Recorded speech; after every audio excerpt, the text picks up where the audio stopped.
HSA science নেওয়ার পর এখন তোমরা চিন্তিত আছো যে বি ফার্মাসি করব, বিপিটি করব না বিএসসি নার্সিং করব। কনফিউশনের মধ্যে পড়ে গেছো, কারণ তোমরা দেখতে পাচ্ছ যে এই তিনটি কোর্সই কম বেশি ভালো। কোনটা ভালো হবে সেটা আজকে জানবো এই ভিডিওতে। প্রথমে আমরা এই কোর্সগুলো সম্বন্ধে একটু দেখে নিই। এই তিনটি কোর্স করার জন্য সায়েন্স লাগবে, এটা আমরা জানি।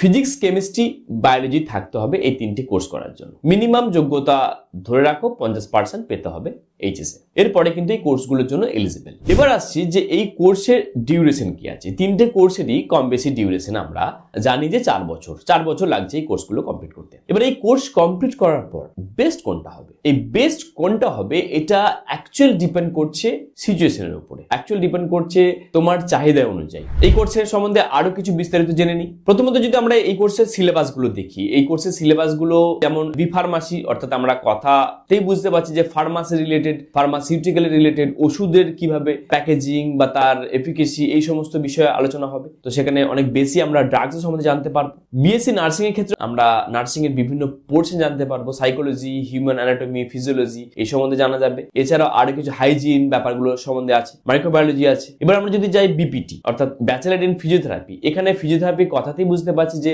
ফিজিওথেরাপির যে বিভিন্ন যে টেকনিক গুলো আছে সেগুলো আমরা এই কোর্সে জানতে পারবো। তাহলে আমরা যে টাফ যদি দেখি যে কোন সিলেবাস বা কোনটা কম বেশি আছে, তিনটে জায়গায় ঠিকঠাক না। আমরা যদি মনে হয় যে ড্রাগ সম্বন্ধে আমরা একটুখানি কেমন লাগছে, তাহলে আমরা মনে হবে যে আমরা বি ফার্মাসির একটু টাফ লাগছে, কিন্তু আলটিমেট কম বেশি তিনটেই একই। সিলেবাসের খুব একটা যে টাফ লাগবে তা নয়। এই কোর্সগুলোর করার জন্য যে ফিজ স্ট্রাকচারটা, এই ফিজ স্ট্রাকচারও কম বেশি সমান। তবে বিএসসি নার্সিং এর ক্ষেত্রে আমি দেখেছি যেটা, যদি আমরা সরকারি কলেজে পেয়ে যাই সেখানে আমার ফিজ স্ট্রাকচার অনেকটা নমিনাল। আমি যদি যে কোনো মেডিকেল কলেজের আন্ডারে পেয়ে যাই বিএসসি নার্সিং এর ক্ষেত্রে, সেখানে আমার বছরে হয়তো হার্ডলি 10,000 লাগবে, তার বেশি নয়। কিন্তু আমরা যদি প্রাইভেটে যাই তার খরচাটা অনেক বেশি বেড়ে যাচ্ছে, 2.5 লাখ থেকে 3 লাখ চলে যায়। বিপিটির ক্ষেত্রে একটু বেশি হয়ে যায়, মিনিমাম 80,000 থেকে পার ইয়ার থেকে শুরু করে মানে অ্যানুয়াল ফিজ স্ট্রাকচার দাঁড়িয়ে যায় 4 লাখ 4.5 লাখ মতন। আর বি ফার্মাসির ক্ষেত্রেও সেম, কম বেশি 4.5 লাখ মতন টোটাল অ্যানুয়াল প্যাকেজ দাঁড়িয়ে যায় যদি আমরা প্রাইভেটে পড়ি। এটা ডিপেন্ড করছে কলেজের উপরে। এবার যদি এই তিনটি যে আমরা কোর্সের কথা বলছি, এদের যদি কাউন্সিলের ভিত্তিতে দেখি,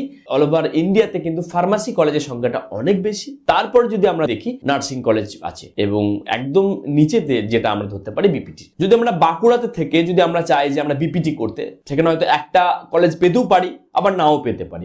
বিপিটি কোর্স করার জন্য আমাকে হয়তো কলকাতা যেতে হতে পারে। তো কলেজে যদি অ্যাভেলেবিলিটি দেখি, প্রথমে আসে বি ফার্মাসি, তারপর আসে বিএসসি নার্সিং এবং একদম শেষে আসে বিপিটি। এবার জানবো যে এই কোর্স কমপ্লিট করার পর স্যালারি স্ট্রাকচার কেমন হতে পারে। একটা বিএসসি নার্সিং করা ক্যান্ডিডেট স্টার্টিং স্যালারি পার অ্যানাম 2 লাখ থেকে 3 লাখ অব্দি হতে পারে। বি ফার্মাসির ক্ষেত্রে সেটা 2,20,000 বা 2.5 লাখ থেকে শুরু করে 3.5 লাখ অব্দি হতে পারে। বিপিটির ক্ষেত্রেও 2 লাখ থেকে 3.5 লাখ অব্দি যেতে পারে। এরপরে যেটা হয়, এক্সপিরিয়েন্সের গ্যাদারের অনুযায়ী আমাদের স্যালারি বাড়তে থাকে। এবার আমরা আসবো যে মেন জায়গাটা কি ফিচার্স, কার জন্য কোনটা বেস্ট বা কোনটা অ্যাকচুয়াল আমার জন্য বেস্ট হবে সেটা জানা প্রয়োজন। আমরা যদি দেখি যে মোবিলিটির ক্ষেত্রে, যদি দেখি আমি এমন একটা কোর্স করলাম যে আমি ইন্ডিয়াতে পড়াশোনা করলাম, কিন্তু পরবর্তীকালে আমার ফিউচার বা ক্যারিয়ার করতে চাই অ্যাব্রডে, আমরা পূর্ব এশিয়াতে যেতে চাই, আমরা আরব কান্ট্রিতে যেতে চাই, আমরা জার্মানে যেতে চাই, বা ইউরোপ বা আমেরিকান কান্ট্রিগুলো যেতে চাই, এরকম যদি আমরা কোনো প্ল্যানিং থাকে বাইরে যাওয়ার, সেই ক্ষেত্রে লোকেশন ওয়াইজ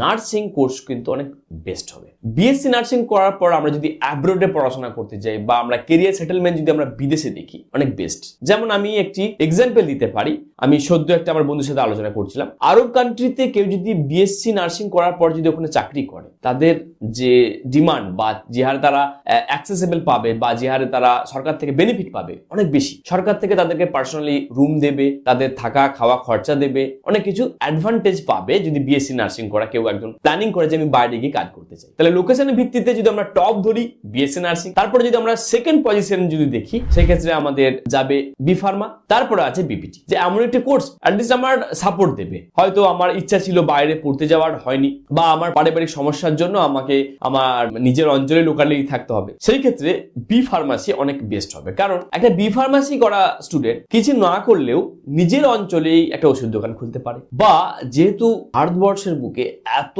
ওষুধের কোম্পানি আছে, এত প্রোডাকশন হাউস আছে সেখানে কিন্তু সহজেই জব পেতে, ইভেন নিজস্ব লোকাল শহরেতে কিন্তু অনেক ফার্মাসিস্ট হিসাবে জব পাওয়া যায়। ওকে, সেই ক্ষেত্রে কিন্তু আমরা যদি দেখি যে সাপোর্ট ভিত্তিতে, তো বি ফার্মাসিকে আমরা টপ রাখতে পারি। সেকেন্ড পজিশন আমরা বিএসসি নার্সিং রাখতে পারি। বিএসসি নার্সিং কেন? কারণ আমরা যেমন দেখতে পাচ্ছি যে ফার্মাসিউটিক্যাল ইন্ডাস্ট্রি যেমন অনেক বেশি, সেরকমই হেলথ সেক্টরটা অনেক বেশি আছে। তো বিভিন্ন জায়গায় আমরা প্রাইভেটেও জব পেতে পারি, আমরা তো সরকারিতে পাচ্ছি, বা বিভিন্ন জায়গাতে অর্গানাইজেশনে আমরা হেলথ সেক্টরে জব পেতে পারি। সেখানে কিন্তু BSc nursing second position hold করছে এবং থার্ড পজিশনে বিপিটি হোল্ড করছে। যদি আমরা নিজেদের জেন্ডার ভিত্তিতে যদি দেখি, আমরা যদি কোনো ফিমেল ক্যান্ডিডেট হই, ডেফিনেটলি বিএসসি নার্সিং আমার জন্য বেস্ট হবে। তারপরে আমরা বি ফার্মাসি করতে পারি, তারপর বিপিটি আছে। যদি আমরা মেল ক্যান্ডিডেট হই, মেল ক্যান্ডিডেটের ক্ষেত্রে প্রথম যে ফার্স্ট চয়েস হবে বি ফার্মাসি, কারণ বি ফার্মাসি করার পর আমরা বড় বড় শহরে কাজ পেতে পারি এবং প্যাকেজও অনেক বেশি নিতে পারবো যদি আমরা বি ফার্মাসি করি। এবার অনেকের ইচ্ছা থাকে যে আমরা হাই প্যাকেজ স্যালারি নিতে চাই, সেই ক্ষেত্রে কোন কোর্সটা বেস্ট হবে যেখানে আমাদের হাই প্যাকেজ হবে, 10 লাখ 15 লাখ 20 লাখ টাকা পার ইয়ার আমরা প্যাকেজ নিতে চাই। সেই ক্ষেত্রে প্রথম যে কোর্সেরটা আমরা ধরতে পারি সেটা হচ্ছে বি ফার্মাসি। বি ফার্মাসি করার পর কিন্তু এই ধরনের প্যাকেজ আমরা নিতে পারবো। তারপরে সেকেন্ড পজিশন যেটা হোল্ড করে বিপিটি, বিপিটি এখানে কিন্তু সেকেন্ড পজিশন হোল্ড করছে, bachelor of physiotherapist. 3 number position এখানে হোল্ড করবে বিএসসি নার্সিং। আচ্ছা, আরেকটি কথা আমি এখানে বলতে ভুলে গেছি, সাপোর্ট পার্টে যেখানে বলেছিলাম, যেখানে আমার লোকালে কোনো বিজনেস করতে, সেখানে কিন্তু বিপিটি কিন্তু ভালো অপশন হবে। যদি আমি ফিজিওথেরাপি করা থাকে, আমি কি করতে পারি, আমারই অঞ্চলে আমি একটা ফিজিওথেরাপি সেন্টার খুলতে পারবো। তাহলে আমার নিজস্ব বিজনেস হলো, আমি নিজে স্বাবলম্বী হতে পারবো এই কোর্স কমপ্লিট করার পর। কোথাও আমাকে চাকরি করতে হবে না এবং মাসের শেষে কিন্তু একটা ভালো টাকা উপার্জন করা যেতে পারে যদি আমরা বিপিটি করা থাকে। আলটিমেট যদি আমরা বলি যে কোন কোর্সের ক্যারিয়ার গ্রোথ সব থেকে বেশি, সেই ক্ষেত্রে কিন্তু ফার্মাসি করা স্টুডেন্টদের ক্যারিয়ার গ্রোথ অনেক বেশি হবে। সেকেন্ড পজিশন আছে বিএসসি নার্সিং। বিএসসি নার্সিং করা স্টুডেন্টদেরও ক্যারিয়ার গ্রোথ অনেক বেশি, কিন্তু তুলনামূলক আমাদের ফার্মাসি বলছি কারণ ফার্মাসির চাহিদাটা অনেক বেশি তুলনায় বিএসসির ক্ষেত্রে।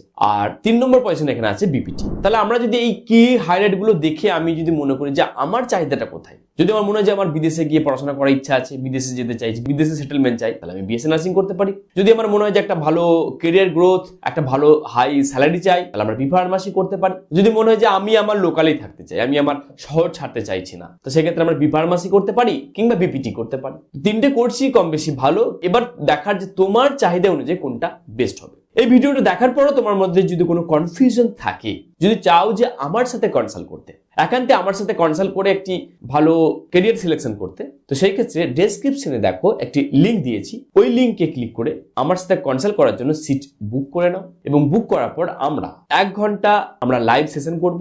এখান থেকে আমরা বুঝবো যে কোনটা তোমার জন্য বেস্ট হবে।